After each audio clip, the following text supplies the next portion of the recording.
Have you ever watched a game or played in one that got really intense? Maybe it was a football game that seemed a little more aggressive than usual. Or maybe it was a soccer game where the refs called a penalty and the two players involved started to fight. Or maybe it's two basketball teams with a huge rivalry, and you can just tell there's a lot more going on here than just the game. Whether the game starts that way or it works up to that, the result is the same. Things keep building, getting more and more intense. And the players are on edge, the coaches are on edge, the fans are on edge.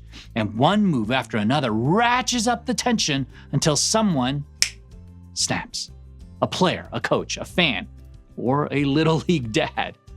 Someone loses it and things get out of hand. Sometimes family dynamics can feel like that. Someone makes one bad move, and each move after that makes the situation more and more intense. But the problem with family conflict is that there's no buzzer to make the game end. It's never over because we're stuck with these people. Last week, we started talking about family. And when we say family, we mean either the people you share a roof with or the people you share your genetics with. We mean the people you're tied to in one way or another, by blood, marriage, law, a shared bathroom, or any other way you can imagine. Family, in all its forms, are the people we're connected to for the long haul, for better or worse. The truth is, more than we would probably like to admit, these are the people we seem to be in conflict with the most. As we've talked about family, the question we keep coming back to is this: what's your move? Last week we said that when it comes to family and the different ways family can drive us crazy, it's our move. We need to move first. But what about when we're experiencing more than just normal family differences? What about more specific conflict, actual disagreements, things where we just don't see eye to eye? What about when life with our family feels more like a war zone than anything else? What kind of move can you make then? It's a good question, but if we're being honest, it isn't a question we ask very often. Most of the time, when we're in the middle of a conflict, we aren't thinking rationally about the best way to handle it. We're trying to think of a move that will put people in their place. In other words, we want to win. When your other siblings take zero responsibility for the care of your elderly parents and it all falls on you to manage the day-to-day needs that have to be met, you want to feel like you're winning that argument. When your young adult children move back home to save money and look for work, but their days are filled with video games, raiding your pantry and sleeping until noon, an argument's gonna come up. You wanna feel like you're winning. When your parents become locked into doomsday news report and every current event feels like a debate and not a dialogue, well, you wanna feel like you're winning that argument too. When those things happen, tensions start to run high. Rationality goes out the window.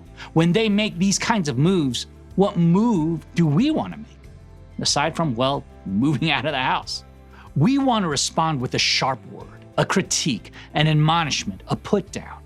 And we've all been there. We all know that urge. But we also know that when we respond by one-upping other people, the sense of victory is pretty short-lived. Winning in a conflict by paying back or spouting off, by criticizing them, it's not actually winning at all. You're gonna feel regret, but you'll also perpetuate the problem. Bad behavior becomes a cycle with the consequences growing more and more severe.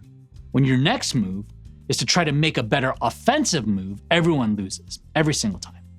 But then what else can you do? What other move can you make? When your family is fighting, when tension is the air you breathe, is there realistically any option besides fighting back? Well, the urge to respond by getting back or lashing out, it's natural and it's in all of us. But it isn't the only option. Today, we're going to look at the Gospel of Luke, one of the 4 books of the Bible that chronicles Jesus' time on earth. And the thing that's so incredible about having 4 versions of Jesus' life is you get a sense of what each writer cared about based on what they included and how they told Jesus' life story and his miracles and the way he related to people. We know a couple things about Luke. We know he was a doctor, which influenced how and why he wrote, and he carefully investigated Jesus' life. And as a result, he wrote this book as a letter to his friend, Theophilus, so that, in Luke's words, you may know the certainty of the things you have been taught. This was how Luke approached his role as an author. Listen to credible witnesses, than write down exactly what they said.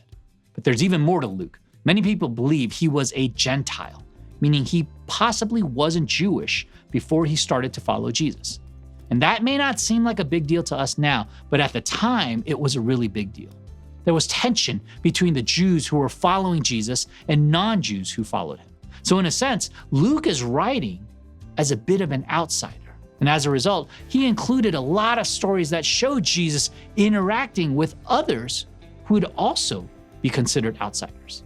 In other words, Luke wrote his gospel for other Gentiles as a way to say, hey, look, Jesus is for you too. So with that in mind, we're going to look at a passage from Jesus' most famous sermon, the Sermon on the Mount. And right in the middle of the message, Jesus said this: do to others as you would have them do to you.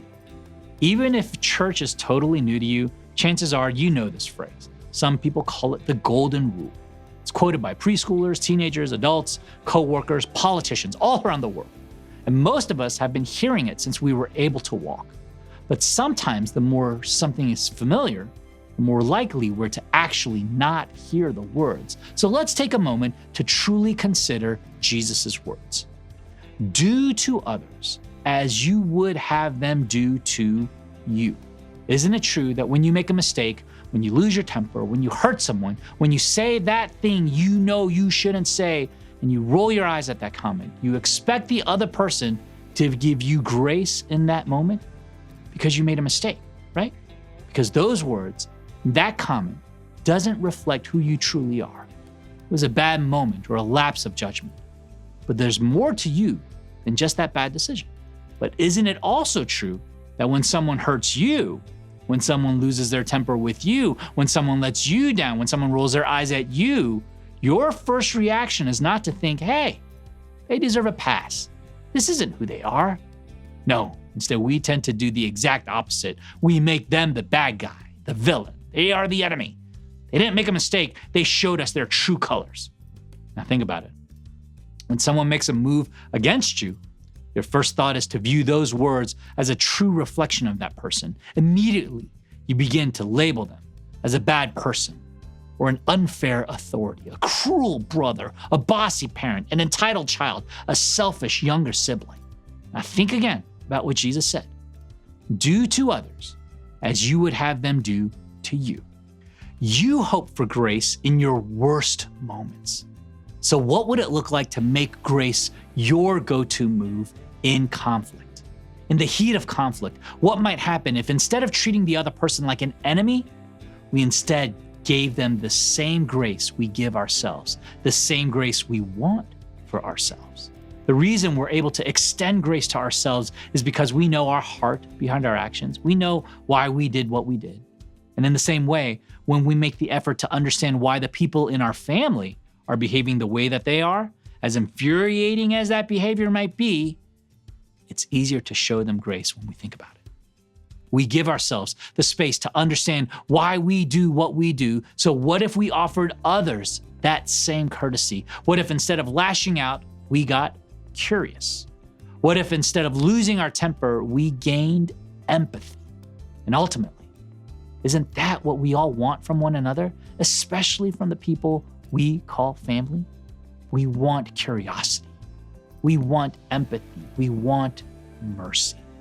So what if you spent some time considering Jesus' words over the next few days? What if you really tried to think of how you want to be treated? In a perfect world, or maybe just a better world, how would your family see you and treat you? And then make a move towards Jesus' most excellent measurement for how to treat others. Treat your family how you want to be treated. Maybe you want kindness. Maybe it feels like every move you make is wrong and you're just waiting for your mother to criticize you over the slightest mistake you make. But what if you started to see her as human?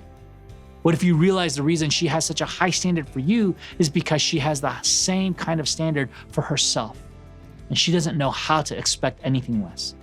Maybe she also places her own demands on herself and wants to do better, but has only ever experienced this way of being mothered from her own childhood, her own life. What if the thing that she needs the most, compassion, grace, tenderness, you have the power to give? Treat her the way you want to be treated. Maybe it's respect. Maybe it feels like you're the punchline to every joke in the family. Like everything you do is taken for granted. It's not noticed. It's not seen or appreciated. Maybe you feel invisible with all of the things you do, things that your spouse or your kids never seem to acknowledge. All of that may be true, but is it possible they feel the same way? What if you paid closer attention to the things they're doing that you may have missed? Is there something that you could do to better see them, to acknowledge them, to express gratitudes towards them? Treat your family how you want to be treated. Whatever it might be, take time this week to get specific about the things you might want from your family, and then think about how you could give them those same things. Instead of a temper, instead of adding fuel to the fire, instead of escalating the conflict, what if you gave something else in return? Something you would want to receive. Something like grace or kindness, a second chance maybe, compassion, thoughtfulness, or love. Maybe you learned the golden rule in preschool, but having known this idea for a long time doesn't make it easier. This is something you could spend your whole life trying to figure out. The good news is that today you can start making progress by seeing your family as human beings with emotions and backstories and a tendency to get it wrong sometimes. You can take a great first step. And once you see your parents and siblings and your own kids as people, it will become easier to give to them what they may need most of all: grace. It's the thing you want when you mess up, and it's a good move to make towards others. Treat your family how you want to be treated.